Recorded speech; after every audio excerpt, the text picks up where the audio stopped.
we are back yet again for another one of our double headers. I don't know if it's a triple header. I know it's like four, like just a double header this time.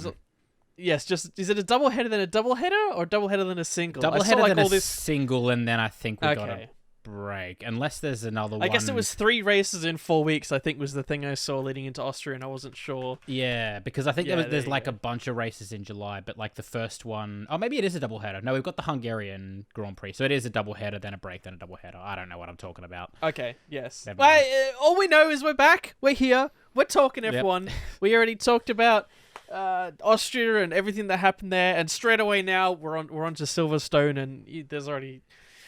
I mean, what we talk about for Silverstone really is going to be, well, what did Austria teach us? Which I think is, don't go maybe outside a little the bit white different. lines. Yes, that I. That's all I learned. As much as they will be talking about it a lot on the broadcast and otherwise here, it shouldn't be an issue. It shouldn't really be an issue here. Yes, as we spoke about, it was a bit more of a freak thing to do with Austria than anything else. But still, I guess in general, this is a track, we've been to a lot. It's often, it can be sometimes a little sleepy, but it can also be really good. I feel like with the type of battles we've had, the kind of multi-corner, that some cars being good at like slow corners, fast corners, straights. This track should lend to some pretty good midfield fighting. And I feel like the last couple of years have been really good. Well in Silverstone as well, so that makes me hopeful that that this weekend will be good as well. So yes, as they've worked on like reducing that dirty air effect, especially in all of these corners, it's meant that you can follow through that Maggots Beckett's complex. You can follow through the first sector. You can very easily go 2-3 wide through the entirety of the first sector. And of course, we had that Titanic accident a few years ago, one of the legendary accidents. And then fierce title fight. And then obviously I think that we had the Guan Yu Zhou one at the start, right? Yes, yeah, that was the big one last year. Russell's also had a big one here before as well. Yep. So you can often have a lot. Yes, it's a strange track because if you're racing on it normally, the kind of first sector is quite an interesting complex, but to go through that kind of quick right-left-hander at the start of a race is quite unique. There's not that many tracks that, often it'll be a straight towards like a medium or a heavy braking zone. Yeah. Well, this is almost like a corner you want to take flat on the optimal line, but most of the time you can't. So it can lead to people getting spun all over the place. It seems like the grid, everyone always kind of gets different traction off of there. So I guess it's a grid that's quite tricky to start well on. And that just means people are all over the place. I think that's actually going to play a big part as well, because looking at the weather, there's apparently going to be thunderstorms in the area on Saturday. Oh, right. It's just... Saturday... the rain never stops now. But Sunday's supposed to be dry, so it's probably going to be a completely green circuit for Sunday. So I think grid spot,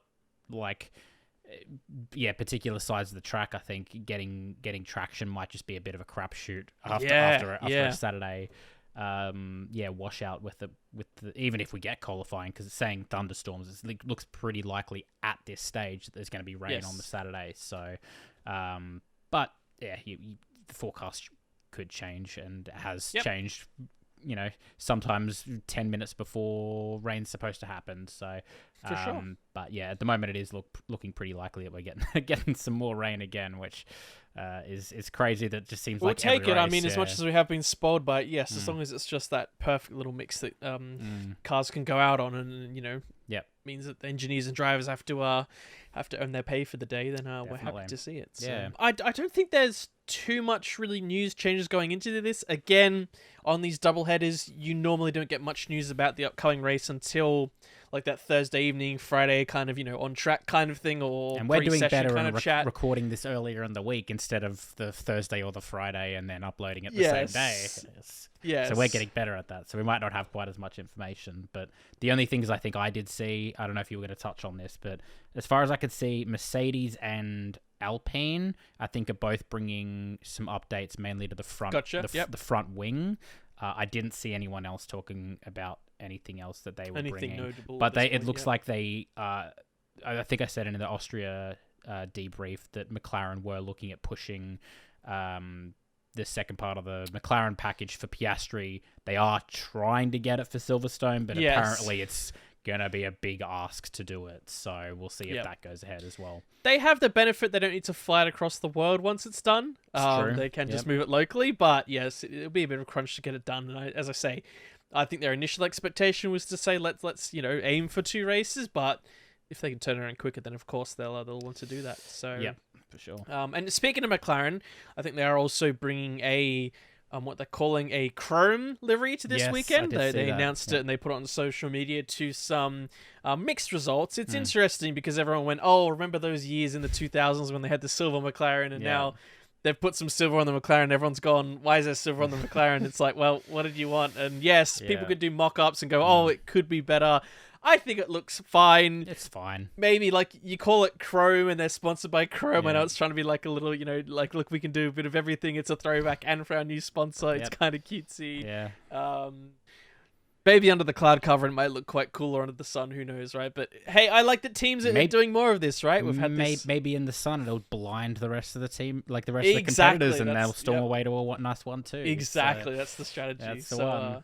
Yes, everything in the future is Chrome, so be prepared, everyone. I like that we see more and more of these teams doing small or medium one-off or several race kind of liveries. It's nice to see that trend is, continuing, and who knows what we might see in the future. So, but other than that, I mean, I guess the main talk is, who do we think might be strong and weak? We did talk about, out of Austria, it being a circuit with kind of similar corners to that or similar to Spain, so we might see some characteristics in terms of Mercedes and Aston maybe struggling a bit.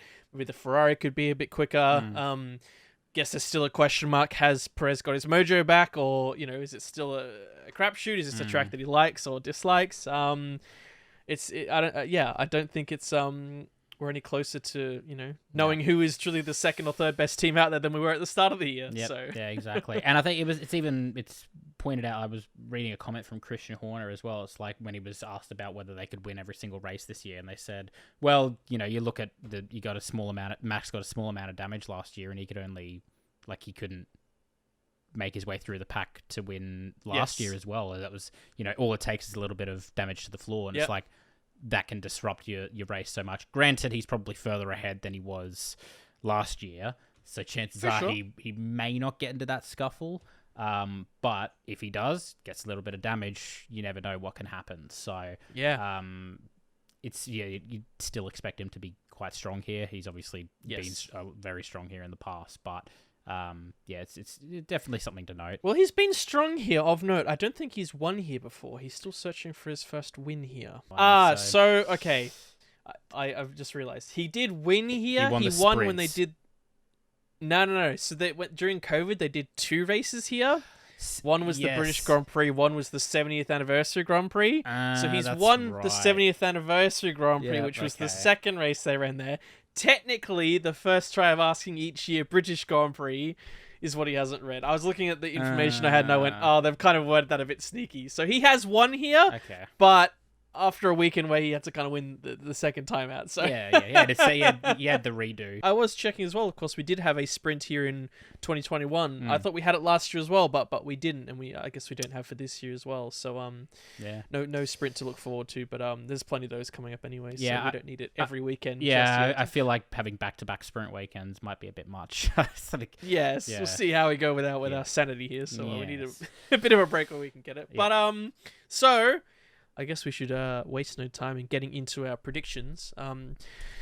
Given, my glorious brain and notes, obviously, trying to calculate all this after a long day at work is obviously not the best idea. So many numbers are flying around. And there's a reason I'm not a numbers man. I don't. If I am going to do numbers, I put them all in Excel and let it do its magic. I don't do those off the top of my head. Yeah, but for audio listeners, I'll just say that this is the second week in a row that Kyle has messed up the numbers. Yes. So this week he's quadruple checked this time to make sure that he's. Well, I will go through my logic. Okay. So the numbers that you put on the screen, the corrected numbers, was I ended going into Austria on 15.5 with yourself on 14.5. Yep. Those are the numbers that were on the screen. Fantastic. So we had our sprint predictions where we both went for Max, +1, so 16.5, 15.5. Which, by the way, the very first sprint we did actually predict P2, and that was my bad because we had a little thing off camera. Say P2's quite hard, and we went, okay. It had a little bit off camera. You asked, like, do we normally do P1 or P2? And I'm like, no, I'm pretty sure we did P1. And then I go back and watch it, and it's like, we did P2, didn't we? Yes. Oops. Because I think last time we both went for Max, we went, there's got to be something more interesting we can do for this. So, look, I mean, we'll predict it next time anyway. That's fine. Free point for both of us. But we still both got +1. Then we had our wild card, which was for P6, which I'm just on a roll with these things now. I'm not pissed off. Snuck You're in pissed off. at a time with your boy, Mr. Signs, who probably deserved better than P6, but he still landed in P6. So there you go. Which would mean I go to 18.5. Then we have the podium, in which case we both got a +1 for Max in P1. And I, on my glory punt out there, thought I was going for a punt for a Ferrari, a Leclerc in P3. And actually, he did even better than that and got a P2. So although I don't get the 4 points, I do get an additional half over you for that podium area, while your other two guesses did not land, and therefore it's just the one for Max for you. It should be 20 to myself, the big 2. And only 16.5 for you, so you've got to make some calls to catch up on this one. Yeah, you started strong, but I've, the bold strategies are now seem to be the correct play. You stole that science call from me, so I did. That's it's tricky. Yep. Sometimes you gotta cash in. But anyway, we do need to roll for this week for our other position. Yes. We got one. I don't want to do this number. We're gonna roll the dice again. No. It's given Redo. me twice in a row. It's given a good one. It's got a 4. Fourth. P4. I wasn't expecting anything this high. It gave me 19 twice. I'm like, I don't want to do 19 again. We had this like 2 races ago. This might be some foreshadowing. Alonso. Okay. I'll say Alonso P4. The closer it gets between the sort of 4-5 teams at the top. I think even thinking about this, I might even change what I originally had, and I'll move. Oh, okay. This one I had to 4th. I'll go 4th. I'll go 2 weekends in a row on the other boy in Scarlet Red, Mr. Signs. I think I'll put him in P4. Yep. Yeah, fair enough. I may have had him in another position, but I'm just like, no. If I got to go with this, then it gets too messy. Wow. But anyway, hey, this is a nice one to then, I guess, go further up the chain. Yeah. Shall we dive into our P3 then? I'll go straight. Well, I guess we can go to our P1. Should we just go P1? We can flip flop. We know what it's gonna be, right? Let's just pop. Is that what we're doing? Pop. P1. Yep, Max. P3. We did it. Back to P3. Come on. P3. I'm going to. I'm going to stick to my guns and I'm going to say Hamilton P3. Okay. I think he's generally... You talk about the home field advantage. You can gain... People say, you gain half a second at your home race. I feel like Hamilton legitimately does. I think he feeds off that energy a hell of a lot. And he's generally pretty strong around here as well. I am kind of hoping that upgrade it's supposed to help him with a little bit of aero through sort of the lower to mid speed corners, which will help quite a lot around here. So I am expecting the Mercedes to sort of be a little bit faster than they might have been at Austria. Interesting. Okay. I will save my thoughts on that until after I go through mine, I guess, not to spoil anything. But for my P3, maybe it's a bit of the Doomer hat still continuing onwards, but I may have still put Mr. Red Bull number 2, Mr. Perez, in that P3 slot. Not necessarily because I think he's going to have to do another fight back from the back and get his way through. Yeah. I think even if he does qualify P1, 2, 3, 4, whatever, I still think that there's really some, not even magic he doesn't have, but the other drivers are just pressuring him and he's struggling with that. So I think there's a pretty good chance that look, even if he gets the P2, well then I still get partial here, so that's how I'm kind of working it out. But he's not my P2, so no, fair enough. Interested. So how about you? Are you done the Red Bull double train, or have you got someone else. That's No, gonna sneak I in don't. there. I don't Perez there at all. So because that was the other person. I went Alonso P4, and I'm like, oh, I could have gone Perez as well. Like, Yes. they were the two. Like after I said Alonso, I'm like, oh, I could have gone Perez because I didn't have him in my top 3. I'm gonna go Leclerc for P2. Yes. Again, I think you have to look at. You were talking a lot about how it's sort of similar-ish to Austria. They were very, very strong at Austria, as you predicted. So I think it's... I do think they have been strong at Silverstone in the past as well. I think... Was it Leclerc or... One of the Ferraris won last year, didn't they? Yeah. In 2022, it was actually Sainz that won it. It was Sainz. Okay, so. I'm sure I saw a Ferrari. Different Ferrari, but still the Ferrari, does seem to do quite well here. Yeah, so I'll go with Leclerc P2, given that their car is actually showing some signs of pace, and the fact that, at least in recent times, that the Ferrari has seemed strong here as well. Some signs of pace. Very good. Good job. But I went Leclerc. I didn't go Sainz. Yeah, I know. Oh, I went with the wrong driver. Damn Crap. Yes, I may have gone for the same. I was maybe thinking that you were going to go somewhere else. But yes, as much as I, in the past, have copy pasted a prediction from the week before, it's not. I don't think I had a total copy paste, but the max. No, it's not total copy paste. No, it's not. Not even close. Because you went Leclerc P3. It's and two then drivers the same. But yeah. So, yes, no, but I have got Leclerc in P2. I think. If there's any time you're going to put some money on him, this is what I said last weekend, right? I was like, this is the weekend where everything looks like if they're going to do something, that paid off, and I actually underestimated it. So, if the money's hot, you're on a roll, keep going until then, you lose out, and then that's when you stop. So, why bother stopping now, right? Yeah, true. It will be interesting to see if there is a wet qualifying as well. Like, it's true. I don't know how much qualifying will matter or track position will matter. It tends to matter quite a lot just in general. Yeah. But you would think that generally drivers that are sort of a bit stronger in the wet will do very well around this track, at least in qualifying to start higher up. Think your Verstappens, think your Alonsos, think your Hamiltons, think your Russells, think your Leclerc, who can sort of pull the crazy laps out of the bag as well. Yeah, for sure. That's kind of, I guess, my reasoning for having those drivers sort of higher up towards the front rather than a Perez or a Sainz who might not be quite there. So, but yeah.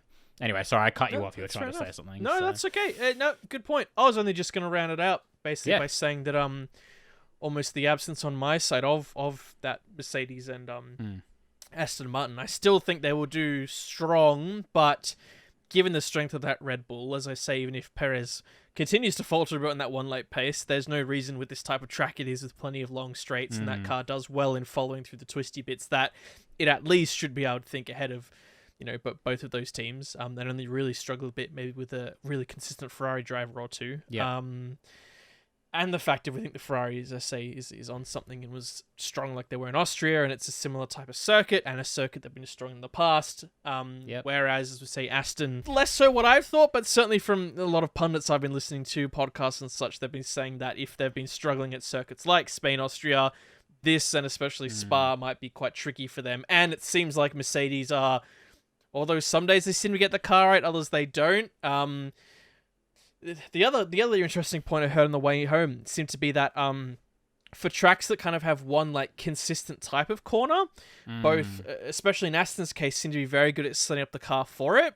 If they have a mix of corners they need to deal with, it's almost like their car isn't good at being flexible across the board. The Red Bull seems very good at almost being strong across the board, right? They can kind of set it up for a few different corners. Gotcha. While the Aston almost like needs to be to be good at a very specific type of corner, or be very good on traction or very good speed through a corner, but then it very dramatically loses out in other options. Does make a lot of sense, actually, thinking back through all the tracks we've had. Like, you think, like, what they were really good at Saudi as well, weren't they, when they first started? Yes, which you might say, well, that had a lot of high-speed, medium corners, like we kind of had some in Austria, but it only had those. Yeah, exactly. Yes, exactly. In Monaco, they were really strong, and that was only slow corners, like, exactly. or only, like, so only, like, the sort of... Yes, I know what you're saying, yeah. The same kind of corners, It seemed to be that car. Yeah, it's not necessarily that has a they can't set it up. It's just that it's not really designed to be adaptable across the board. Yeah. Which the Red Bull seems to be. It seems like the Ferrari is also that kind of car, but it seems a lot harder for them to unlock that. And part of the development seems to be moving towards that Red Bull formula to be stronger across the board, while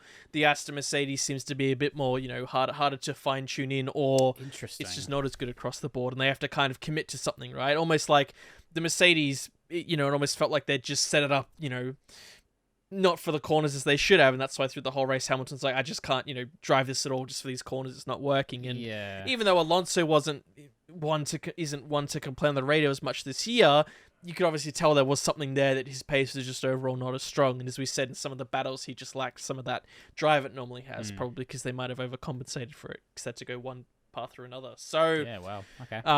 As much as we could just be talking out of our ass, that's my thinking anyway. I've put a little bit of thought into this, and why maybe I'm not as hot on those Mercedes teams, or even, as we say, look, Mercedes teams, even the McLaren that's down there, could do decent here, but it'd be a pretty big stretch, I think, to get a P4 or a podium again without a bit of luck or exceptional performance from Lando. But I wouldn't put it past him. He might be my second or third pick for that P4 as well. The outside pick, yeah, for sure. Yeah. Well, as we say, let us know your predictions, and especially go check out our debrief on Austria as well, because there was a lot to talk about, and we did go through in detail on all of those penalty sessions, everything that went on. Yep. So there's still plenty to look at there, but also yes, look ahead to Silverstone. Check your time zones, your calendars, so you don't miss it. And after it's all done, we will be back the following week to debrief it all.